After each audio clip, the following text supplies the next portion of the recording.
So, ano po ang Tagalog na honor restore? Karamalang ibinalik. So, meron na po akong prepared na mga questions. So, una, paano nakakuha o nawawala ng dangal o dignidad ang isang tao? So, pwede niyo po pag-isipan yung mga sagot. So, akong questions po ito. So, yan, paano nakakuha o nawawala ng dangal o dignidad ang isang tao? Pangalawa, ang mga guro ba ay nagbibigay ng papuri at pagsaway sa mga estudyante sa harap ng iba? Ano ang mga ginagawa ng mga kabataan upang maghanap ng pagkilala or recognition? Paano nagre-react ang mga tao kapag ang kanilang mga kaibigan ay nagmamalaki tungkol sa kanilang mga tagumpay? Mas nagagaling ba ang respeto sa kung sino kami ng tao o sa mga bagay na hindi na ginagawa?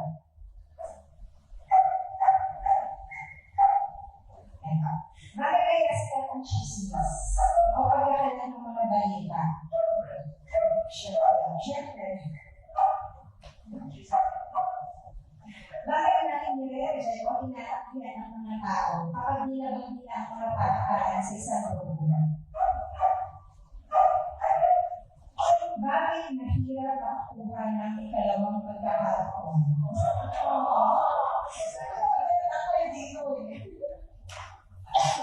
And last, bakit napupulit ang mga tao na maging ibang tao kaysa sa kanilang tunay na sarili? Sa little waters ang term po natin dito ay false self. Ayan. So ano ba yung mga kasagutan natin sa mga katanungan na ito? Yung mga paniniwala natin, ang mga pananaw natin tungkol sa social status, or our beliefs about social status reveal our view of honor and shame. Ayan, minsan, sino po dito yung nakaramdam na yung pagiging pag-isa, feeling mo alone ka, mag-isa ka, nagiging pasto mo. Ayan, sino din hindi naka-experience ng tangihan siya or mindset? Madumihan, feeling mo, madumihan ka dahil sa mga words na sinabi sa'yo.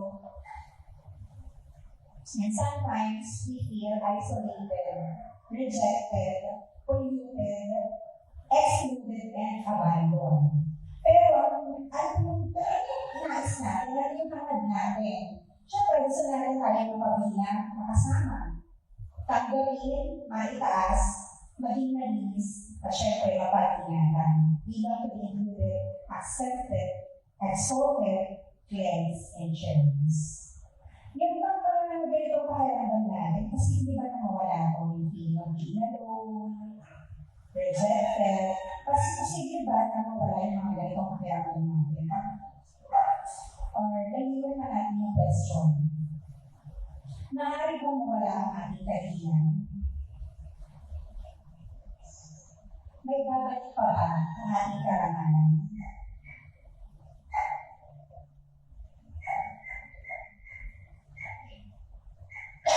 So, una, define muna natin, ano ba yung sabihin ng honor or ng karangalan sa Tagalog? So, ang honor po ay a general word for the word, value, prestige, and reputation which an individual gains and which is acknowledged by others. It comes from the Greek word timi, which refers to the price or value of something. Other names for honor are dignity, glory, reverence, respect, pride, approval, and recognize. And ayon kay Pete Rivers, yung definition ng honor is a sentiment of worth felt by an individual. It is the value of a person in his own eyes, but also in the eyes of his society. It is his estimation of his own worth, his feeling of pride, but it is also the acknowledgement of that claim, his excellence recognized by society, his pride to pride.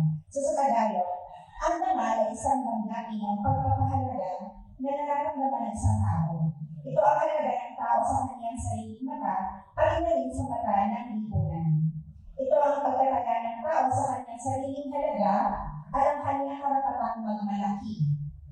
Ngunit ito rin ang pagkilala ng lipunan sa isang kahusayan at karapatan sa pagmamalaki. Next, Your Honor. Ano naman po yung shame or sa Tagalog, kahihiyan or kasiraang puri? The laws of respect or reverence of honor, the laws of respect, regard, worth, and value in the eyes of others. So other names for shame are disgrace, disrespect, embarrassment, scandal, insult, dishonor.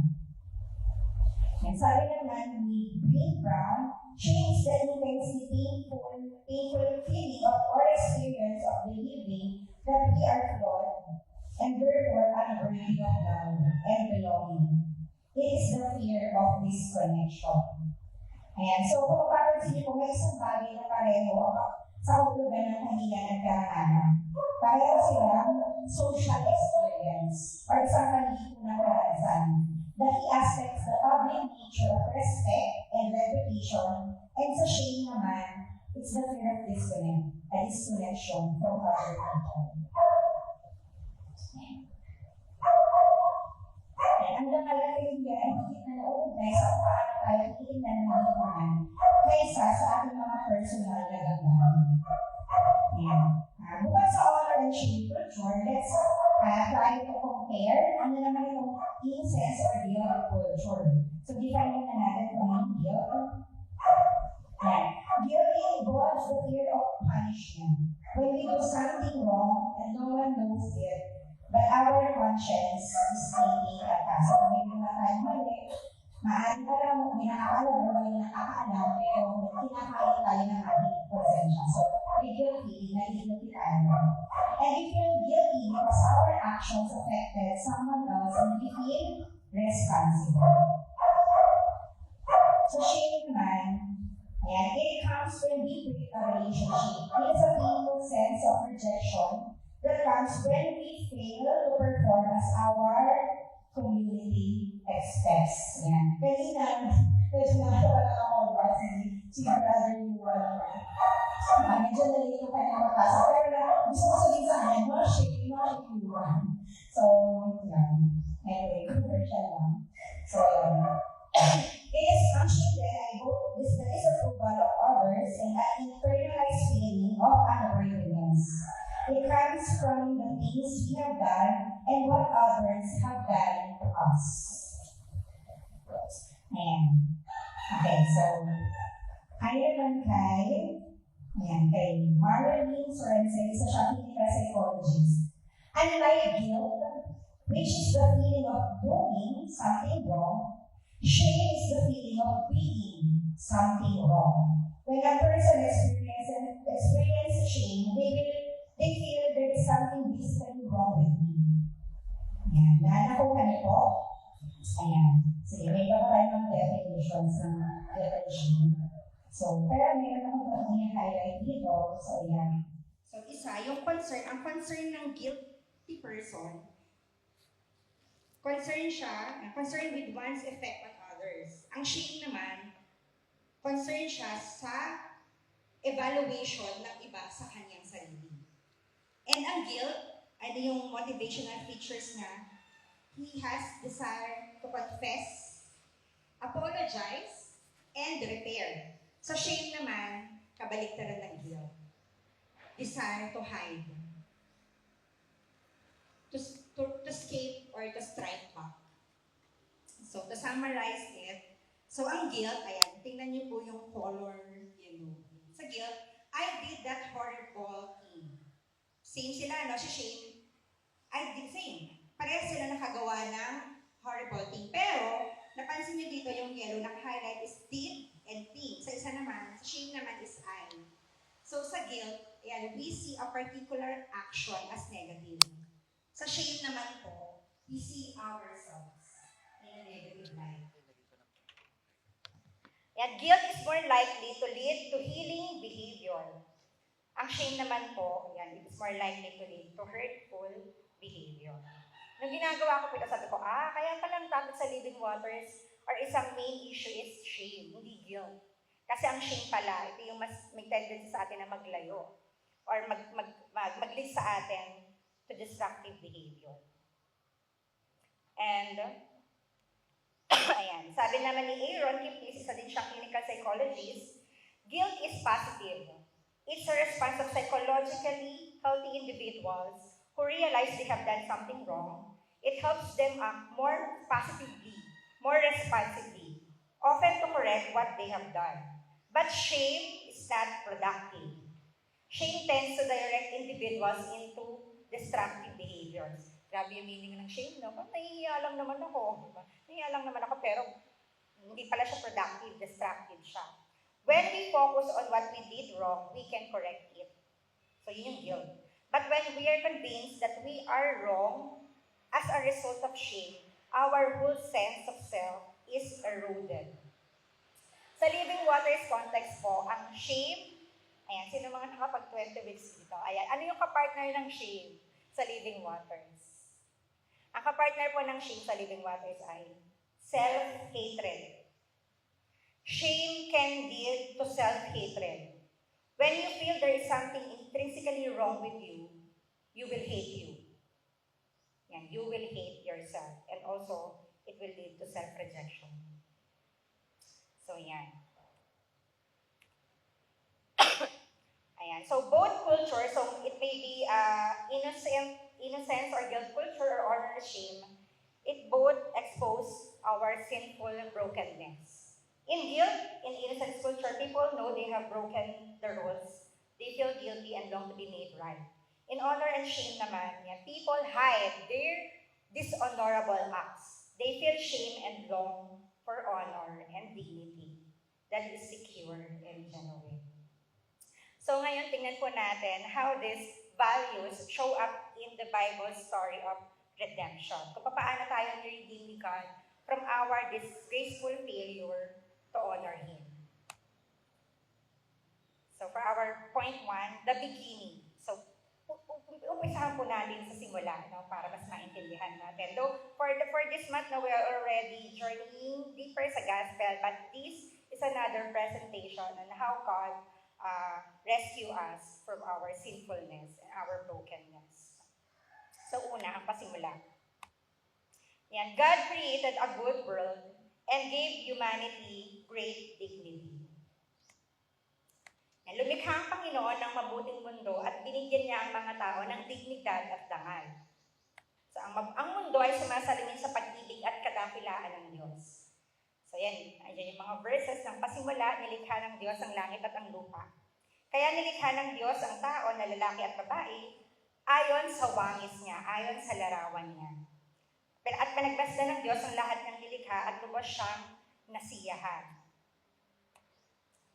Ayan, nung pasimula din, bukod sa mabuting mundo, meron ding karangalan at pagkakaisa. Sa ilalim ng pangangalaga ng Diyos, pinararangalan siya ng mga tao ng tama bilang kanilang ama at sila'y namumuhay na may perpektong relasyon. So sabi sa awit 8 verse 1, O Panginoon aming Panginoon, ang kadakilaan ng inyong pangalan ay makikita sa buong mundo at ipinakita niyo ang inyong kaluwalhatian hanggang sa kalangitan. Sa verse 5 naman, ginawa niyo kaming mababa ng kaunti sa mga anghel, ngunit pinarangalan niyo kami na parang mga hari. Ayan. So ito po ay hango sa isang parang video na aking napanood. So naka-paraphrase po ito.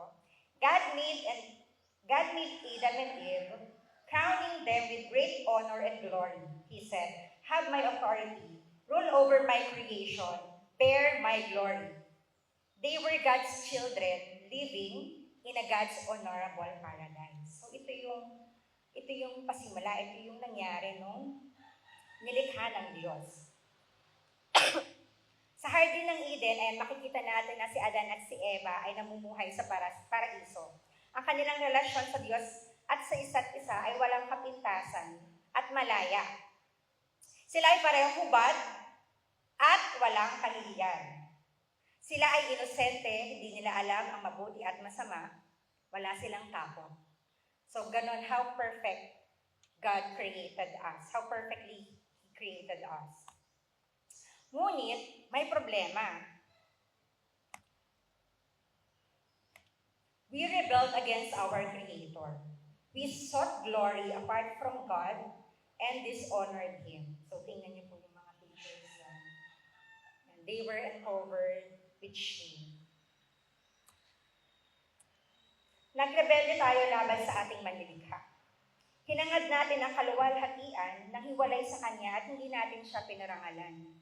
Yan ang problema natin, nagkaroon ng korupsyon at ng kamatayan. Sa paghiwalay natin sa tunay na pinagmumulan ng karangalan at buhay, sinira natin ang mundo at nagdala tayo ng kamatayan. Ang pinakamalalang estado ng kahihiyan. Imagine, we bring them into the good world na kinreate ng Panginoon. Sabi sa Romans 1:21, at kahit alam nilang may Diyos, hindi nila siya pinarangalan o pinasalamatan man lang.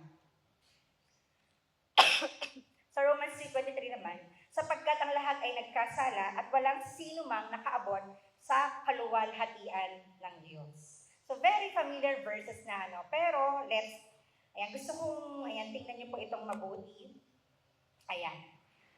Sa Romans 3:23, and everyone has seen, no one measures up to God's glory. So, hinighlight ko po yung God's glory. So, kung mapapansin natin na maaaring ang ginamit na term nito ay standard. Pwede namang no one measures up to God's standard. Though may mga verses later I will present, may mga verses naman na gumamit ng standard. But, majority sa English translation, glory talaga, glory out of 100, 200 Bible versions in English, puro glory yung ginamit. May ilang standard. Tulad ng sa NLT, for everyone has sinned, we all fall short of God's glorious standard. May standard, nandiyan yung standard, pero nandun pa rin yung glorious. And if you will check sa English, lahat may glorious standard. So dito, malinaw, na hindi lang tayo basta sumuway, hindi sumunod sa utos, or sa rule ni God, we fall short of His glory. Kaluwalhatian ng Diyos ang ating violate. At ang word glory is a term that is closely related to honor o karangalan. Kaya mas maiintindihan natin kung bakit sinasabi ng Romans 26 po ito. Romans 6:23. Since all have sinned and we are, sorry po. Sa Amplified Version, since all have sinned and are falling short of the honor and glory of God. So nilagay na ni Amplified Version yung honor and even yung glory. In Ezekiel 36 verse 22, verse 23, therefore say to the Israelites, this is what the sovereign Lord says. It is not for your sake, people of Israel, that I am going to do these things, but for the sake of my holy name. So dito makikita natin how God acts to defend His glory and honor. He intervenes for the sake of His holy name. Kaya sa Romans 6:23 ng NIRV, when you sin, the pay you get is death. Kaya kamatayan ang kabayaran ng ating kasalanan. It is about the glory of God na bumagsak tayo sa Kaniyang kaluwalhatian. We dishonor God. Hindi lang basta tayo nag-disobey or na-break natin yung rule ng God. We dishonored Him. Isa pang problema natin, ang dahil bukod sa korupsyon at kamatayan, nagkaroon din tayo ng hiya or ng kahihiyan. Nakakaranas tayo ng pagkahiya dahil hindi natin iginalang ang Diyos at ang ating relasyon sa Kanya ay nasira.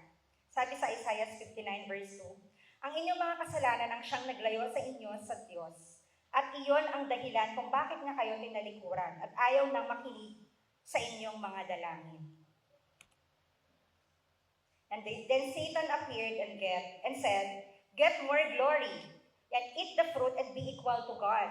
But when they tasted the fruit, their honor vanished. They felt shame. God found them hiding. You have been disloyal children, shaming yourselves and dishonoring me. After the fall, Adam and Eve sought honor and power for themselves. So nakita nyo dito, get more glory. They want more glory apart from God, and they sought honor and power for themselves and broke the only rule. Isa lang yung batas ng Diyos, isa lang yung rule ni God na wag kainin yung bunga ng puno ng knowledge of good and evil. And they suddenly realized they were naked and felt ashamed.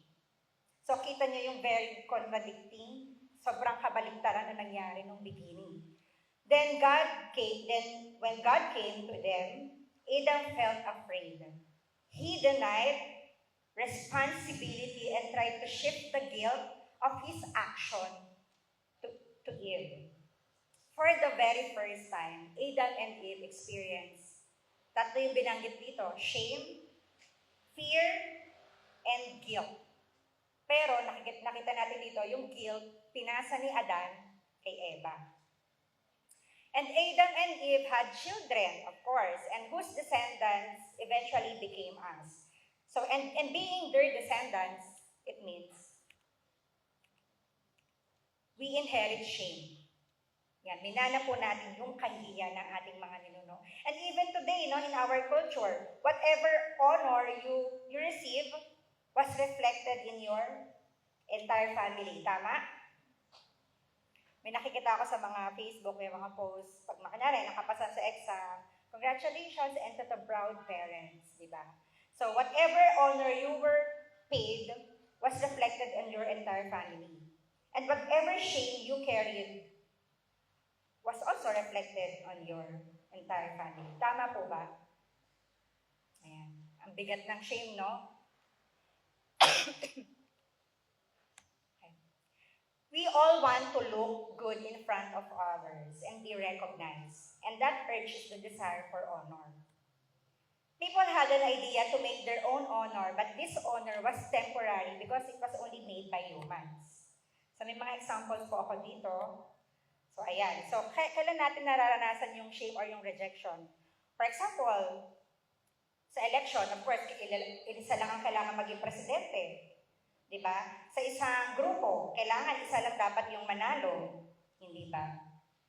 So, yun. So, because of scarcity, we experience shame. Dahil isa lang yung pwedeng makatanggap ng karangalan. And of course, yung mga hindi nakatanggap, hindi napili, hindi naboto, or hindi nahalal, ayan, they experience shame. So, kaya nagganyan, nahiya sila. So, yan. And, ayon din sa study, ang mga kabataan daw po ay mas sensitive. They are more defined by sensitivity to the approval and disapproval of others. And of course, pag hindi natin na-achieve yung honor na yon, yung certain status na yon, we feel shame. And example, ayan, social media is an honor-shame platform. Nag-gets ba ako yung picture na yan? Siyempre, pinapost natin yung pinakamaganda, yung the best nating photo. Diba? And yung mga achievements natin, and sometimes we post them. And in doing so, we assert our honor to an online community. And if we get likes, maraming hearts, and positive comments, our honor goes up. And ganun din kapag naman pag nakasin tayo ng negative reactions, or minsan walang likes, or minsan pinagtawanan pa, no? Yung ating picture, ayan, we experience shame. Even when God selected the Jews or the group of people, ang mga Hudyo, to bless other groups, the Gentiles, ayan, with honor, they boasted in their election and rejected others. They took pride in their selection and excluded others. And it created more shame. When people try to create honor for themselves, they only produce more shame. So may solution pa ba? Parang bigat ng shame, no? Pero may solution pa ba sa kahihiyang ito? And the solution, of course, meron. God loves us so much that He sent Jesus to restore us from brokenness. Mahal tayo ng Diyos, kaya ipinadala niya si Jesus upang tayo ay mabuo muli mula sa pagkawasak. Ang kagalang-galang na buhay ni Jesus at ang kanyang nakakahiyang kamatayan. So kahit namuhay si Jesus ng perpekto, siya ay kinutya, tinanggihan, iniwan, At sinabit na ang karumal-dumal, di makatarungan at nakakahiyang kamatayan sa krus. Yan sabi sa Isaiah 53 verse 3-4, hinatak siya ng mga tao at itinakwil. Nagdanas siya ng sakit at hirap. Wala man lang nagtapon ng sulyak sa kanya. Hindi natin siya pinansin. Para siyang walang kabuluhan. Tiniis niya ang hirap na tayo dapat ang magbata. Gayon din ang kirot na tayo sana ang lumasap. Akala natin ang nilasap niya ay parusa sa kanya ng Diyos. Pero dahil sa atin, kaya niya dinanas ang lahat ng ito.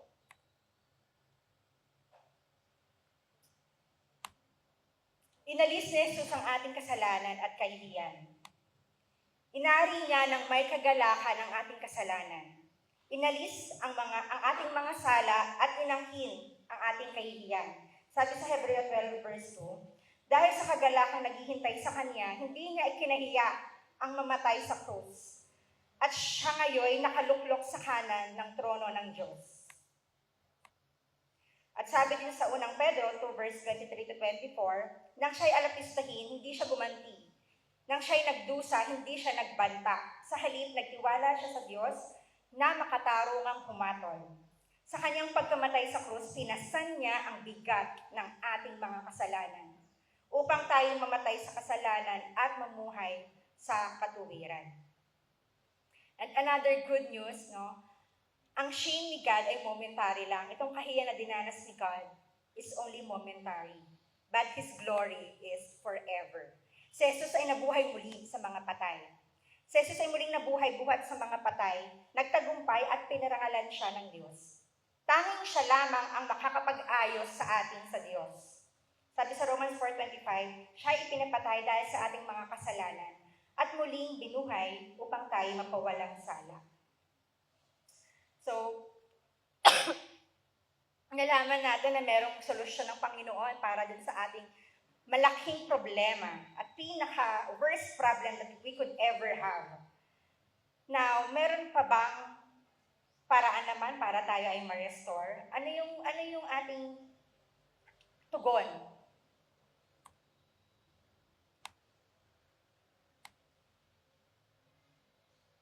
We must turn away from seeking our own honor and trust God. Dapat nating talikuran ang paghahanap sa ating pansariling karangalan at tayo ay magtiwala sa Diyos ng buong buo. Yan, dapat natin hiyakapin si Jesus ng buong katapatan at pagtitiwala. Sabi sa Romans 10 verse 9, kung ipapahayag ng inyong bibig na si Jesus ay Panginoon at buong puso kang sasampalataya na siya'y muling binuhay ng Diyos, maliligtas ka. Sa verse 11 naman, sinabi nga ng kasulatan, ang sino mang sumasampalataya sa Kanya ay hindi mapapahiya.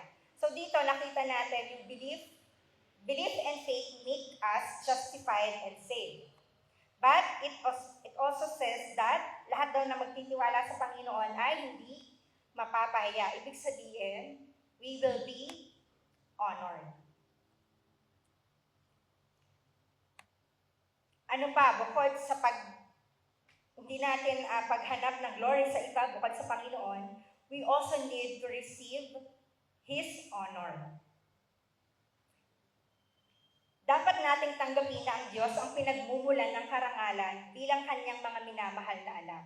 Sabi sa John 1:12, ngunit ang lahat ng tumanggap at sumampalataya sa Kanya ay binigyan niya ng karapatang maging anak ng Diyos. This honorable status that we may be called children of God is only by grace alone. So walang ibang dahilan kung paano natin ito nakuha or makukuha, kundi dahil lamang sa biyaya ng ating Diyos. And lastly, the result, we share in Jesus' honor and have lived in God's family forever. Tayo ay kabahagi sa karangalan ni Jesus at may bagong buhay sa pamilya ng Diyos magpakailanman. So, unang resulta, we are restored or tayo ay ibinalik. Ibinilang tayong anak ng Diyos at Kanyang pinagkalooban ng tunay na karangalan sa pamamagitan niya. Sa Efeso 1 verse 5, tayo'y Kanyang itinalaga upang maging mga anak niya sa pamamagitan ni Jesucristo. Ito ang kanyang layunin at kalooban. Second, we are included or kabilang.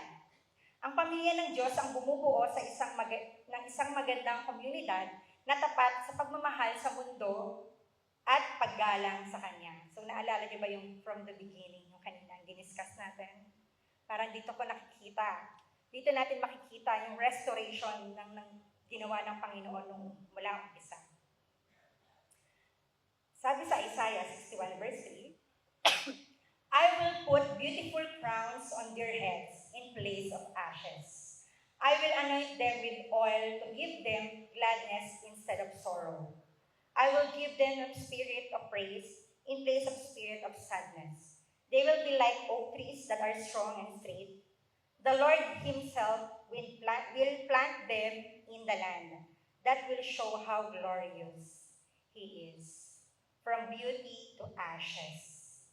And last, we are honored or tayo ay pinarangalan. God exalts us to eternal glory. Our longing for honor is satisfied in knowing Christ. So itinataas tayo ng Diyos sa walang hanggang kaluwalhatian. Ang ating pagnanasa at hangarin para sa karangalan ay natutugunan at matutugunan lamang sa pagkilala natin kay Kristo. Amen po ba? Amen. At sa sinasabi sa Efesos 2 verse 6, dahil sa ating pakikipag-isa kay Kristo Jesus, tayo muling binuhay na kasama niya upang mamunong kasama niya sa kalangitan. For our conclusion, so una, salvation gives lasting freedom from shame. But we must choose between receiving honor from God or seeking to establish our own. It is by following Jesus, not the cultural norms, that we find true honor and acceptance. Even if others shame us or reject us for following Christ, we can stand. We can stand and bear rejection and discard shame katulad ng ginawa ni Jesus. Because knowing Him personally ensures our secure place. We are secured. We are foreverly and eternally honored with God. Second, all human beings are made in God's image and worthy of honor. We are to uphold dignity and treat everyone with respect. When we honor others, no matter who they are, we honor God. And as we honor God, we elevate His reputation in the world and affirm His supreme worth. I-honor natin ang lahat. The same na honor na binibigay natin sa mataas, mga nasa posisyon, we also give sa mga bata, sa mga may kapansanan, mga matatanda, may sakit or naghihingalo.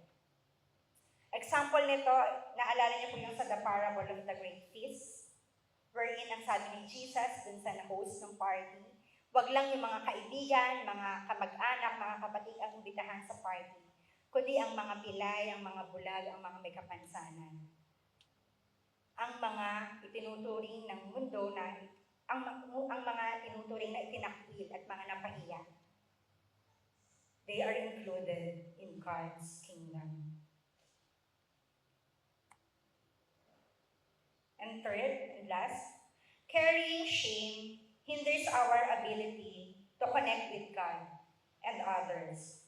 But when we confess our sins and release our shame at the foot of the cross, we open the path to healing and freedom. So meron akong in-include dito na magandang quotation na aking nakita according to Megan Ryan. Confession is not about shaming us, it's about freeing us from the weight of shame. When we stop hiding, we start healing. Or sa Tagalog, ang pagtatapat ay hindi para ipahiya tayo. Ito ay para palayain tayo sa bigat ng kahihiyan. Kapag hindi na tayo nagtatago, nagsisimula na ang ating paghiro. Sabihin nyo nga po sa inyong mga katabi, kapag hindi ka na nagtatago, nagsisimula na ang iyong paghiro. So So, to end my sermon for this Sunday, so I prepare a quick, short testimony of how God freed me from shame through confession.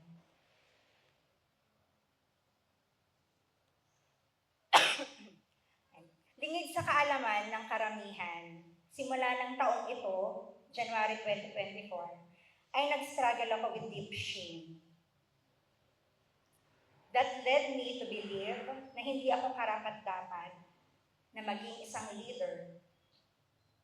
Dahil naisip ko, dahil sa mga narinig ko, natanggap kong words, namuo sa aking isip na hindi ako isang effective na leader. First time sumagi sa aking isip na bumitaw muna sa mga ministries na pinangungunahan ko because of shame. I remember that time, January, and even to stand here in front of you para magbigay ng announcements after the service. Sabi ko kay Fatima, ayoko, wag mo muna ako i-assign. But I was so desperate na labanan ito. So I decided to confess it immediately to my leader, Ate Ninya, and my accountability. So kung naalala niyo po, no, yung kinakwento ni Ate Ninya na nag-prepare siya for our BS, may pinrepare siyang book, meron kami journey na book, pero meron daw siyang isang mentee na humagulhol na, no? So ang ginawa niya, kinlose niya yung book and then we processed it. So ako po yun. Ako po yung, bago pa kayo mag-start ng aming 1-to-1 or 2-to-1 with Fatima, humagulhol na ako agad sa kanila. And I also remember lumuwas pa akong Manila, that was December. Yung time na yon, I also missed that yung may joint D group, may swimming sa Las Bañas, may water baptism din. Yan. Kaya wala ako nung time na yon. That was one Sunday, I traveled to Manila and asked for help, guidance from our mentors from Living Waters so I can process more sa isang safe place. Dahil alam ko na matindi yung shame na pinagdadaanan ko nung time na yun. Never in my life na na-experience kong like mag-resign or magbitaw nung time na yun na lang. That's why I know I needed help. I need to confess it to my accountability. And I also invited by Living Waters na mag-attend ng 3 days retreat sa Cavite. So kasama ko po din si Kuya RJ. And talagang actually, nag-know na ako na I don't know why, nagsabi ako na hindi ako makakarating. Pero I received a message from Pastor Benji. Sabi niya, Rhea, here in Living Waters, we are fighting for you in our prayers. They really wanted me to come. And alam ko na ang Diyos ang nagpadala sa akin doon to attend a retreat.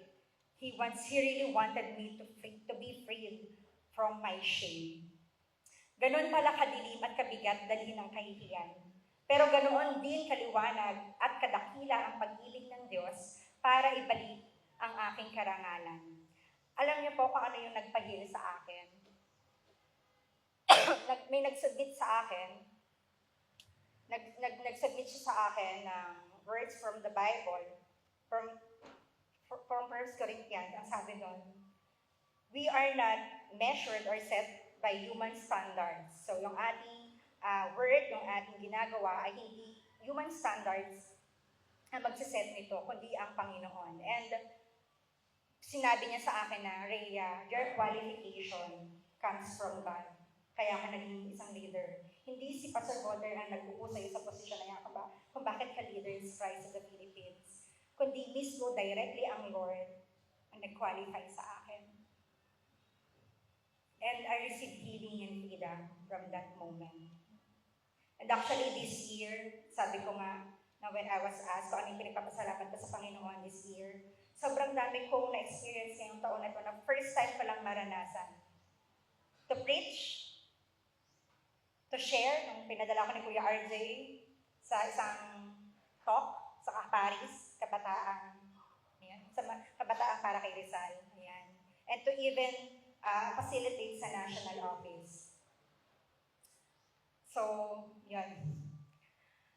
I started this year, 2024, struggling about shame. And here I am now, ending the year, sharing this message of honor restored here in front of you. And nagpapasalamat po ako sa mga taong tumulong sa akin. Alam kong kaisa sila ni Jesus para ipaglaban ang aking karangalan at kaugnayan sa Diyos. Our pastors, our leaders, our accountability groups are God's gifts to us. And I encourage you to really share to them, to share anything that weighs you down, ano man yan. And I know they will pray for you because they love you. And they will fight with you in prayers. And that is also one way of showing honor to them. Let's trust them. For our summary, sige, pwede pong sama-sama natin basahin. Jesus, who was perfectly honorable, willingly endured a shameful death as part of God's plan to remove our sin and shame. After his suffering and humiliation, God raised him from the dead, exalted him to the highest place, and gave him the name above all names. In return, Jesus bestows honor upon all who trust in him. Because of him, our intimate relationship with God has been restored, and we are destined to live honorably forever. Have a glorious Sunday po sa bawat isa, and let's stand and let's have our prayer. Let's talk to our God.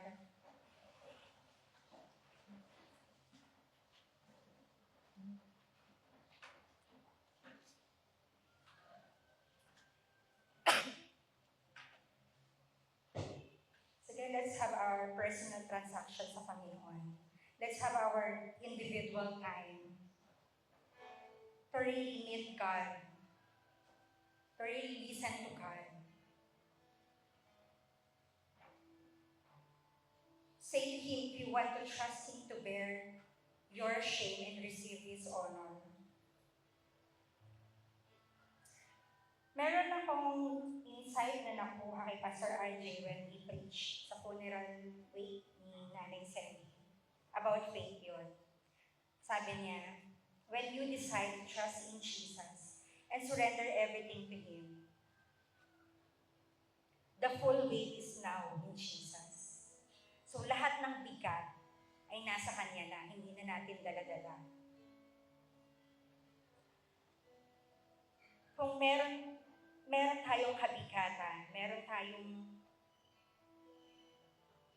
anuman sa ating buhay, basta mabigat, hindi ma-identify pero mabigat,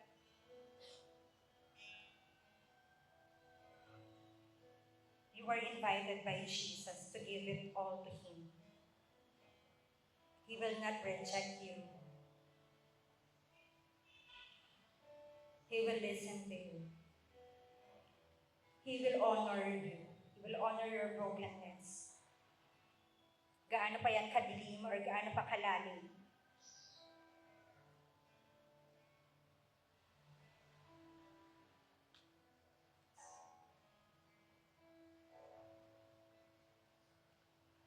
For those who want Jesus to bear your shame and to receive his eternal honor, you may follow this prayer na nandito sa screen.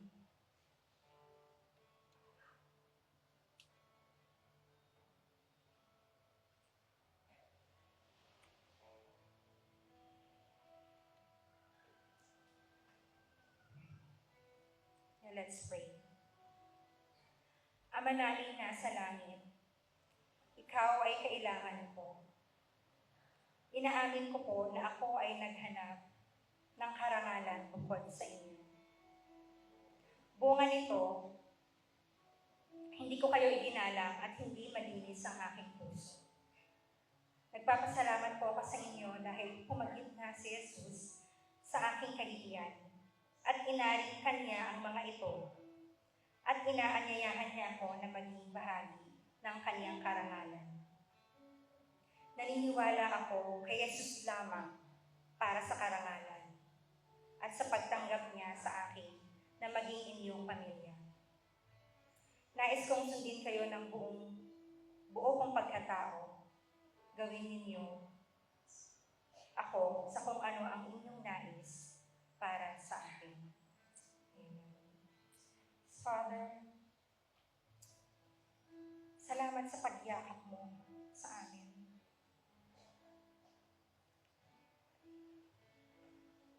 Salamat dahil kahit na dishonor ka namin, Lord, you invite us for our restoration of honor.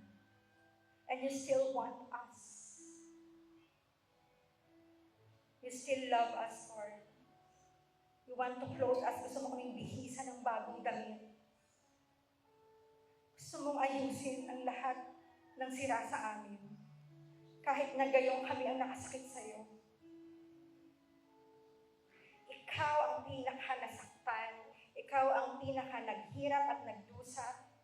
Ikaw ang tumanggap ng kahihiyan naming lahat. Pero ikaw pa rin ang lubos na yumakap at nagmahal sa amin. Sa pagkakataong ito, Panginoon, I pray that you continue to restore us. I pray for any voices voices of condemnation to be silenced. Makinig lamang kami, Panginoon, kung ano yung totoo. Kung ano yung totoo na sinasabi mo tungkol sa amin, O God.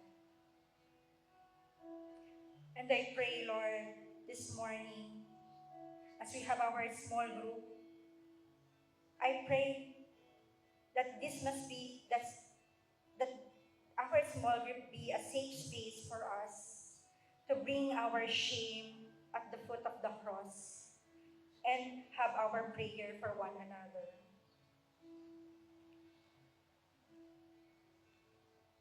Gusto din po namin humingi ng tawad, Lord.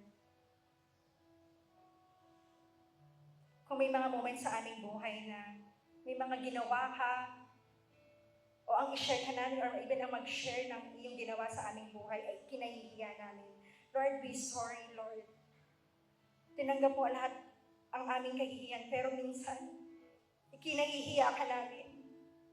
Hindi namin ma-share yung mga bagay tungkol sa amin, yung mga ginawa mo sa aming buhay. Or ang pagmamahal mo sa iba dahil nakakahiya. Lord, we repent of that, O God. Lord, you took our shame, Lord.